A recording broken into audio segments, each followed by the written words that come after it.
Hello friends, welcome to my YouTube channel Sujeet Kumar Stambh classes को। आज फिर से नेक्स्ट वीडियो लेकर के आ गए हैं। अब जानते हैं मित्रों कि यह 10th क्लास का प्रतिदिन 9 बजे रात की क्लास होती है, तो हम फिर से क्लास स्टार्ट कर दिए हैं। इधर मैं फ़िलहाल जो एग्ज़ाम चल रहा था 10th बोर्ड का, मैं फ़िलहाल कुछ दिनों के लिए रोक दिया था। कुछ क्वेश्चनों का एनालिसिस भी करवा रहा था।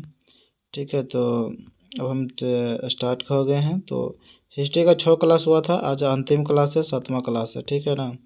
तो आज वो क्लास लेकर के आना पड़ा, चूँकि एक सब्जेक्टिव में इम्पोर्टेंट हम लेकर आए हैं, तो साथ में ऑब्जेक्टिव भी करवा देते हैं। और ये बचा हुआ भी था ऑब्जेक्टिव गाइड से, है ना। इस किताब से बचा हुआ भी था, तो इसे हम करवा देते हैं। यूरोप में राष्ट्रवाद 1830 ईस्वी क्रांति के बाद फ्रांस में किस प्रकार का शासन स्थापित हुआ? जल्दी से आंसर बताइएगा बच्चों। 1830 ईस्वी क्रांति के बाद फ्रांस में किस प्रकार का शासन स्थापित हुआ है? तो देखो, 1830 ईस्वी क्रांति के बाद में संवैधानिक राजतंत्र हुआ था। तो ख ऑप्शन बिल्कुल सही जवाब है। ठीक है, अगला क्वेश्चन की ओर हम लोग चलते हैं। ठीक है, अगला क्वेश्चन का आप लोग जवाब देंगे। किस संधि द्वारा स्वतंत्र यूनान राष्ट्र घोषित होगा? बताइए, किस संधि द्वारा यूनान राष्ट्र का उदय हुआ? तो कौन सा संधि हुआ था?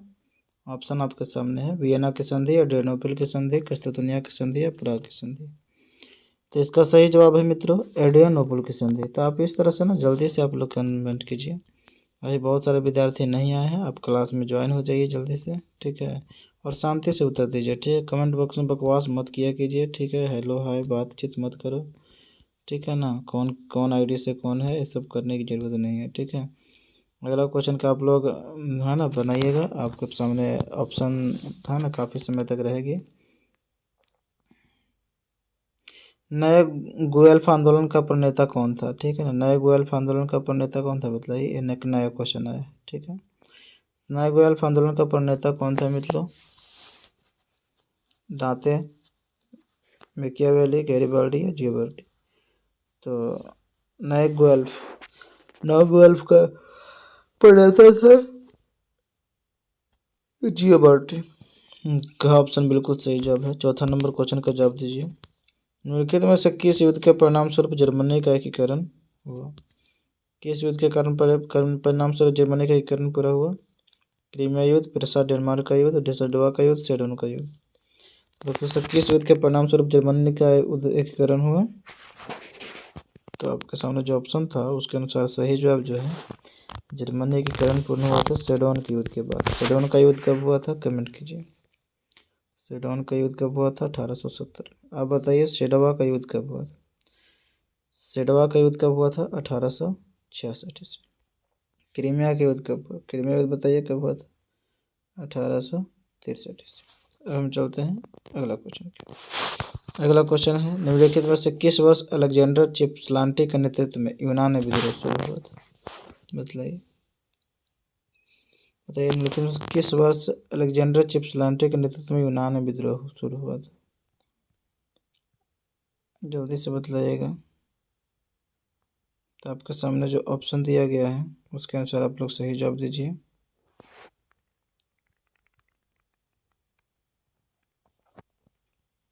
इसका सही जवाब हो जाएगा 1821 ईस्वी।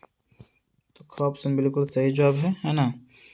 आप चाहिएगा बुक में, तो पहला चैप्टर में है क्वेश्चन, है ना। यूनान की स्वतंत्रता वाला में देखिएगा तो उत्तर आपको मिल जाएगा। ठीक है, तो 1821 ईस्वी में अलेक्जेंडर चिप्सलांटी के नेतृत्व में यूनान में विद्रोह शुरू हो गया था। ठीक है ना, और यूनान की स्वतंत्रता कब मिली थी? 1832 ईस्वी में यूनान की स्वतंत्रता मिल गया था। एड्रियानोपल की संधि कब हुआ था? बतलाइए, एड्रियानोपल की संधि कब हुआ था? तो 1829 ईस्वी में। समझे? तो इस तरह से अगला क्वेश्चन के लिए हम लोग चलते हैं। तो अगला क्वेश्चन का आप लोग सही जवाब दीजिए। हितैरिया फिलाई नामक संस्था की स्थापना हुई थी। तो हितैरिया फिलाई की संस्था की स्थापना कहाँ हुई थी? तो इसका सही जवाब हम लोग देंगे कहाँ हुआ था। ठीक है, तो इसका बिल्कुल सही जवाब है मित्रों आपके सामने दिया गया है। ऑप्शन है पेरिस में, लंदन में, ओडिशा में, इनमें से कोई नहीं। तो ओडिशा नामक स्थान पर, कहाँ पे हुआ था? ओडिशा नामक स्थान पर हुआ था। ठीक है ना, हितैरिया फिलाई नामक स्थान। 7वां नंबर क्वेश्चन का जवाब दीजिए।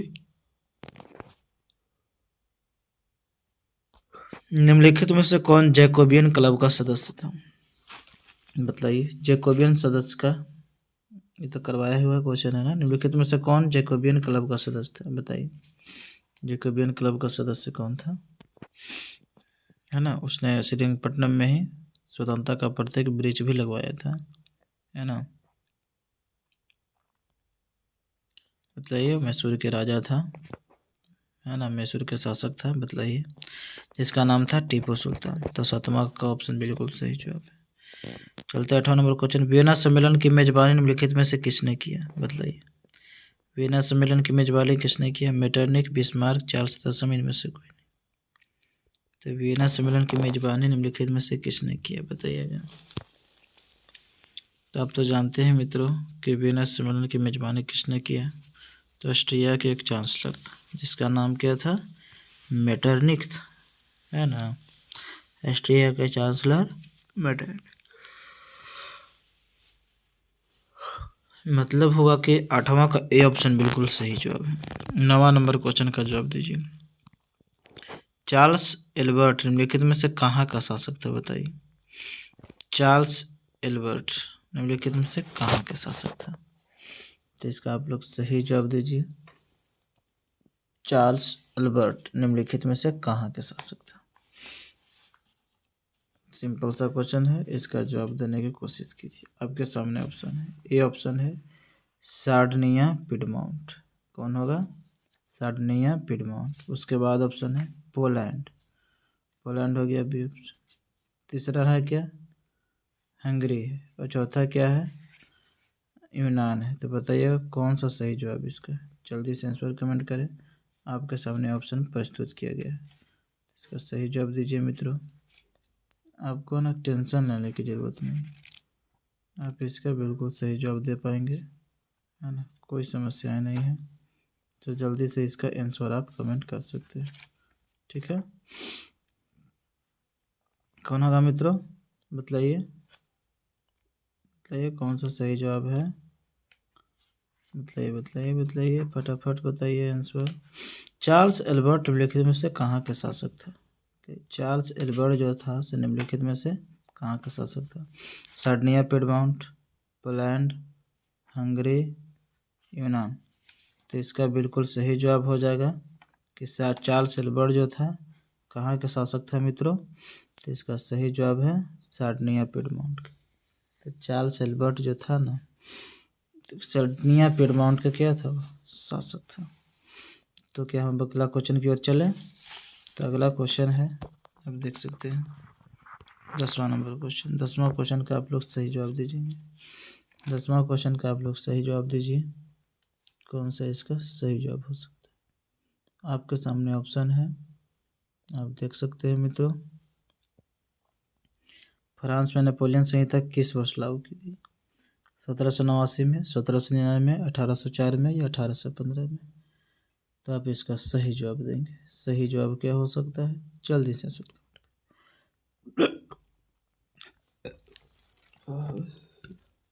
आपके सामने ऑप्शन, जल्दी से इसका जवाब दीजिए। तो नेपोलियन जो कोड लागू हुआ था 1804 ईस्वी में। तो 10वां का ऑप्शन सही जवाब है। अगला क्वेश्चन का जवाब दीजिएगा। हंगरी की अधिकांश जनता कौन भाषा बोलती थी?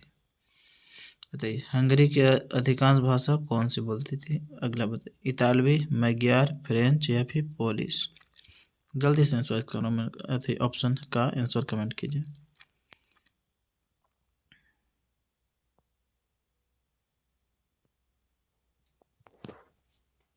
जल्दी से आंसर कमेंट कीजिए भाई, आंसर जल्दी से कमेंट करें। कौन सा भाषा बोलते थे? आप पहले चैप्टर के लास्ट में देखिएगा तो हंगरी के बारे में पढ़ने के लिए है, और पढ़ने के लिए मिल जाएगा और आप इसका सही जवाब भी दे पाएंगे, ठीक है। तो इसका बिल्कुल सही जवाब है मैग्यार, मतलब बी ऑप्शन इसका सही जवाब है, ठीक है ना। सही उत्तर हो जाएगा मैग्यार। हंगरी की अधिकांश जनता जो कौन भाषा बोलती थी? मैग्यार भाषा बोलती थी। 11 का खा। 12वां नंबर क्वेश्चन का आप लोग जवाब देंगे। 12वां नंबर क्वेश्चन क्या कहा जा रहा है? 12वां क्वेश्चन है, नेपोलियन ने जर्मनी में किस संघ की स्थापना की थी? आपके सामने ऑप्शन दिया गया है ऑप्शन है ट्रांसपेरेंट संघ, सिसलपाइन संघ, राइन संघ या इनमें से कोई नहीं। तो आप इसका आराम से आंसर कमेंट कर सकते हैं। तो इसका आप लोग सही से सही जवाब दीजिए, ठीक है ना। तब देखिए इसका बिल्कुल सही जवाब हो जाएगा राइन संघ। तो नेपोलियन ने जर्मनी में किस संघ की स्थापना किया था? राइन संघ की स्थापना की। तो दूसरा का ऑप्शन बिल्कुल सही जवाब हो जाएगा। 13 नंबर क्वेश्चन का जवाब देंगे, वियना सम्मेलन का आयोजन किस वर्ष हुआ था? जल्दी से बताएंगे, वियना सम्मेलन का आयोजन किस वर्ष हुआ?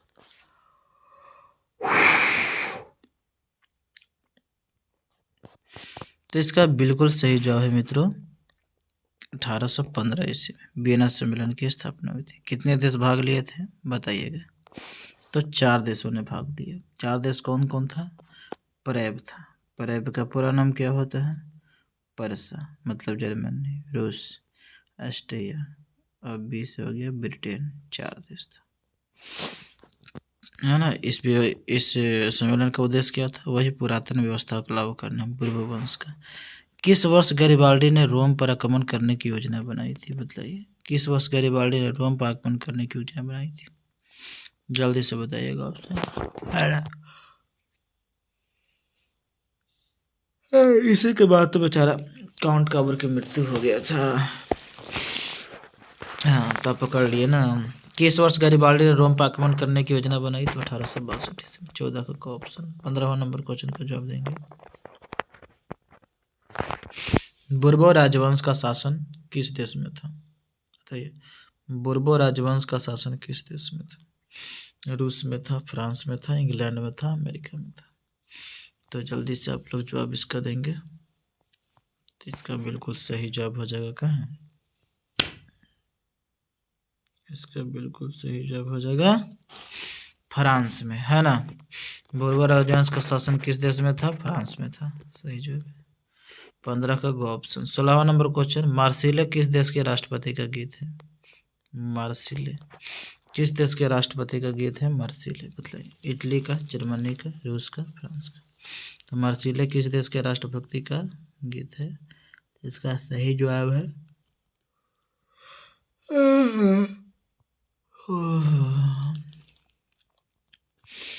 तो ये जो मार्सिले है ना, वह फ्रांस के राष्ट्रभक्ति का गीत क्या है? मार्सिले, फ्रांस का। तो 16 का घ ऑप्शन हो जाएगा, है ना, फ्रांस। अगला क्वेश्चन, सन 1870 में फ्रांस और प्रसा के बीच युद्ध कहाँ हुआ था? बताइएगा। 1870 ईस्वी में फ्रांस और प्रसा के बीच युद्ध कहाँ हुआ था? सेडोन में हुआ था। 17 का ऑप्शन सही जवाब है। 18वां नंबर क्वेश्चन का जवाब दे, गैरिबाल्डी पेशे से क्या था? बताइए, गैरिबाल्डी पेशे से क्या? सिपाही था, किसान था, जमींदार था, नाविक था? बताइएगा। जो गैरिबाल्डी था ना, वो पेशे से बिल्कुल नाविक था। तो 18 के घ ऑप्शन हो जाए। गैरिबाल्डी ने कौन सी सेना गठन किया था? लाल कुर्ती का गठन किया था। किसका गठन किया था? लाल कुर्ती। और कुर्ती ना लगल रहेगा लाल में, और केवल रहेगा लाल सेना ना, तो टोटोस्की हो जाएगा, ठीक है।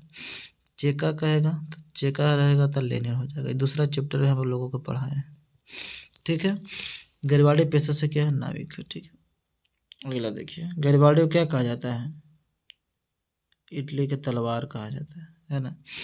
अगला क्वेश्चन देखिए, 19वां नंबर क्वेश्चन का जवाब दें, इटली तथा जर्मनी वर्तमान में किस महादेश के अंतर्गत आते हैं? बताइए, इटली और जर्मनी किस महादेश के अंतर्गत आएंगे? आपके सामने ऑप्शन दिया ही गया, उत्तरी अमेरिका, दक्षिणी अमेरिका, यूरोप या पश्चिम एशिया। तो इटली जर्मनी यूरोप के हैं, तो 19 का ऑप्शन हो जाए। 20वां नंबर क्वेश्चन का आप लोग जवाब दीजिए, है कि नहीं। 1829 ईस्वी में एड्रियानोपल की संधि किस देशों के साथ हुई? बताइए, एड्रियानोपल की संधि किस देशों के साथ हुई? 1829 ईस्वी में एड्रियानोपल की संधि किस देशों के साथ हुई? बताइए। तो 1829 ईस्वी में भाई हो गया था तुर्की के साथ, है ना, तुर्की रूस में। 21वां नंबर क्वेश्चन, फ्रैंकफर्ट की संधि कब हुई थी? जल्दी से आंसर जवाब दीजिए मित्रों कि फ्रैंकफर्ट की संधि कब हुई? 1864, 1866, 1870, 1871। बताइए जल्दी से आंसर दीजिए। फ्रैंकफर्ट की संधि 1871 ईस्वी में होता है। बिल्कुल सही जवाब है। 21वां नंबर क्वेश्चन, इटली एवं जर्मनी के एकीकरण के विरुद्ध निम्नलिखित में से कौन था? बताइए ऑप्शन। इंग्लैंड है, रूस है, ऑस्ट्रिया है, पर्सा है। बताइए, आपके सामने ऑप्शन जो दिया गया है। इटली जर्मनी एकीकरण के विरुद्ध निम्नलिखित में से कौन था? तो ऑस्ट्रिया था। तो ग ऑप्शन बिल्कुल सही जवाब हो जाएगा, है ना। 23वां नंबर क्वेश्चन का जवाब देंगे। काउंट काबर को विक्टर इमैनुअल ने किस पद पर नियुक्त किया था? आपके ना मुंह में ही जवाब होगा। विक्टर इमैनुअल जो था उसने काउंट काबर को प्रधानमंत्री के पद पर नियुक्त किया था। तो ग ऑप्शन बिल्कुल सही जवाब है। 24वां नंबर क्वेश्चन का जवाब दीजिए। फ्रांस में किस शासन वंश की पुनर्स्थापना वियना कांग्रेस के द्वारा हुई थी? फ्रांस में किस शासन वंश की पुनर्स्थापना वियना कांग्रेस के द्वारा हुआ? आर्लियन वंश, जारशाही या बुर्बन वंश है? तो देखो ना यार, फ्रांस में ना किस शासक वंश की पुनर्स्थापना वियना कांग्रेस द्वारा हुआ था वही बुर्बन वंश है कि नहीं। 24 का ग। 25वां नंबर, यूरोपवासियों के लिए किस देश का साहित्य एवं ज्ञान विज्ञान पढ़ना शुरू रहा है? यूरोपवासियों के लिए किस देश का? यूनान का। जिसका ख ऑप्शन बिल्कुल सही जवाब है। मेजनी का संबंध किस संगठन से था? तो जल्दी से बताइए, मेजनी का संबंध जो था ना किस संगठन? लाल सेना, चक्रबंदी, फिलिप का या डायट? तो मेजनी का संबंध जो था ना करबंदी से था। ख ऑप्शन 26। 27 नंबर क्वेश्चन बताइए। जर्मन राज्य का निर्माण किसने किया था? अभी जस्ट ही बतलाया था। एहो नहीं बताइएगा तो आप क्या बताइएगा? जर्मन राज्य का जो निर्माण किया था नेपोलियन बोनापार्ट किया था। बोनापार्ट ही मारना, ठीक है। जलवैनिक संस्था थी, बताइए जलवैनिक संस्था किसका था? व्यापारियों की संस्था। ऑप्शन है ना। अगला क्वेश्चन, रक्त एवं लौह की नीति का अवलंबन किसने किया? बताइए, रक्त एवं लौह की नीति का अवलंबन किसने किया? तो आपको तो पता ही होगा एकीकरण वैसे भी जर्मनी का याद हो गया, या जर्मनी के कारण बिस्मार्क की भूमिका का वर्णन करें, है ना। तो रक्त एवं लौह की नीति का समर्थक न कौन था? बिस्मार्क था। गलत ऑप्शन। अब देखिए, ओटो को निम्नलिखित में से कहाँ का राजा घोषित किया गया? बताइए, कहाँ का? यूनान का राजा घोषित किया गया। पहले बवेरिया का शासक था ओटो, और इसको यूनान का राजा घोषित कर दिया गया। यूनान को एक स्वतंत्र राष्ट्र घोषित कब किया गया? बताइए, 1832 ईस्वी में किया गया। ऑप्शन बिल्कुल सही जवाब। अब बताइए अगला क्वेश्चन, फ्रांस के किस संस्था ने लुई 16वां और उसकी रानी को फांसी की सजा दी थी? फ्रांस के किस संस्था ने लुई 16वां और उसकी पत्नी को फांसी की सजा दे दी? स्टेटस जनरल ने, नेशनल असेंबली ने, कन्वेंशन ने, डिक्टी ने? इसका सही जवाब हो जाएगा कन्वेंशन ने। अगला क्वेश्चन है सब्जेक्टिव क्वेश्चन, अब आ गया ना। तब ये रहा है आज का सब्जेक्टिव क्वेश्चन। तो आप देखिएगा सब्जेक्टिव क्वेश्चन क्या है। यूनानी स्वतंत्रता आंदोलन का संक्षिप्त विवरण दे। यूनान का आंसर आप देख सकते हैं मित्रों कि क्या कहा जा रहा है। आप देखिएगा यूनान, है ना। तो यूनान का अपना एक गौरवशाली अतीत रहा है।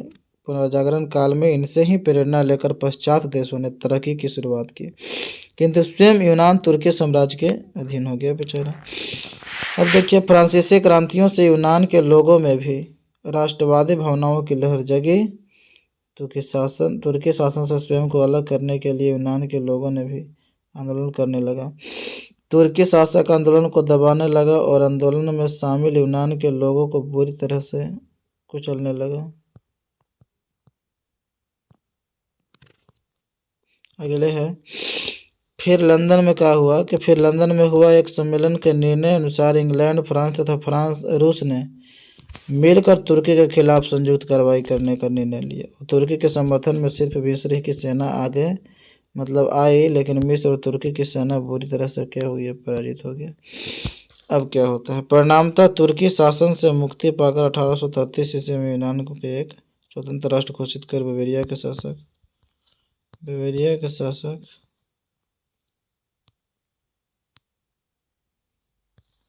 शासक ओटो को स्वतंत्र यूनान का राजा घोषित किया गया। तो इस तरह से सब्जेक्टिव क्वेश्चन था ये। तो आप लोगों को, है ना, आप उतार लीजिएगा, बना याद कर लीजिएगा। बहुत ही वीवीआई क्वेश्चन है ना।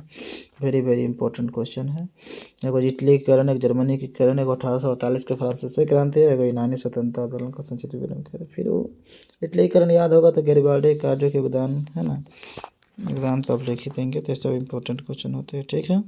तो अगर वीडियो अच्छा लगता है तो लाइक करें, शेयर करें, सब्सक्राइब करें। Thank you for watching video. रात के 9 बजे जुड़ना ना भूलें, ठीक है।